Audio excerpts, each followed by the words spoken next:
Welcome back to SportZEdge. We have a great guest here. Brought back a lot of memories when he walked through the door. For 26 years, you've been watching his product on TV, whether it's on ESPN, ABC, and now on NBC, producing the big football game of the week.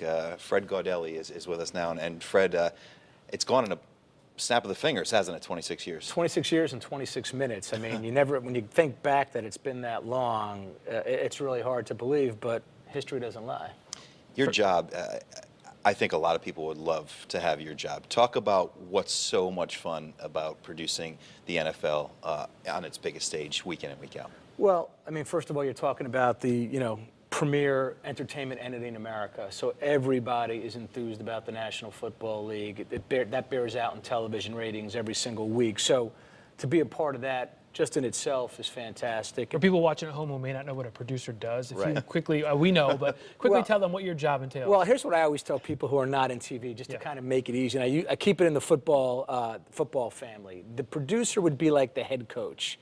He's pretty much setting up the game plan. He's having all his assistants, in various aspects of the show, making sure they've got their end of the bargain, all sewed up. And then sitting next to him is the director, who would be the quarterback. So he's pretty much telling the director what he would like. The director is executing it, and there's like an orchestral type of symphony going on between the announcers, the producer, and the director. At some point, everyone gets their chance to lead, but it has to all happen in sync for it to look right on television. You could probably do a great reality show in the truck, couldn't you? You could definitely do a great reality show in the truck. I'm not sure you could air it on broadcast television. Maybe cable after 11 p.m. you could do it. And what about, you get to meet a lot of these players. You're in meetings meet with them all. coaches and Right. players. Do you ever sit in there sometimes and go, hey, this beat's working for a living? There are times, especially early on in my career, where you would be like pinching yourself saying like, wow, I can't believe I'm sitting here and, there's Bill Parcells and, he's giving me, what he thinks his defensive game plan is. And to be able to have a job like this, it really couldn't have worked out any better for me. You're enjoying some downtime now, and there's not a lot of it in this Right. business. But, on a regular weekly basis, just kind of give us the outline. You just don't walk into a stadium the day of the game and say, all right, let's go, guys. During football season, it's 7 days a week. There is no off day. And I calculated at about 110 hours a week that I put in. And I think there's probably people on my staff who are putting in a few more hours than that. There isn't an off day. We get home Monday.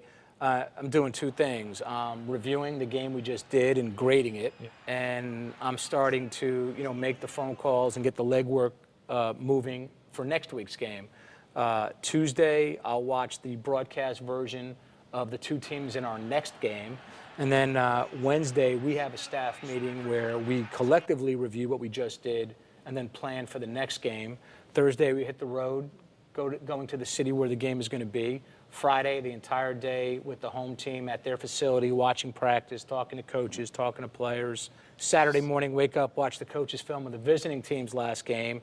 Visiting team flies in, meet with the coach, the coordinators, the quarterback, a couple of key players. Sunday morning, big meeting, and then 8 hours before the game, we're at the truck rehearsing. And that's pretty much the week. That's it. You've done a bunch of Super Bowls. You're coming off this last Super Bowl. Right. Do you have a favorite Super Bowl you've done, would you say? It's funny. I was just talking to someone about this yesterday. The last three Super Bowls that NBC has done, have been arguably three of the great ones of all time. Pittsburgh, Arizona, with the Harrison play to end the first half, Fitzgerald's crazy second half, and then Santonio Holmes. The Giant Patriots Super Bowl with Manningham's circus catch and the game ending on a Hail Mary in the end zone. It doesn't get a lot better than that, unless you segue to this Super Bowl where, Jermaine Kearse makes one of the craziest catches of all time, and then Malcolm Butler with the greatest defensive play in the history of the Super Bowl. It's been pretty good. It's been a pretty good run. Hey, you said 26 years goes like that. 4 or 5 minutes goes even faster. And thanks for coming in. And maybe you have put the touch on SportZEdge. Maybe we'll be the #1 watch show in America now after this weekend. I want some royalties. All right, let's work it out. That's Fred Gaudelli. Fred, thanks for coming in. We'll be Anytime. back with more SportZEdge in just a minute.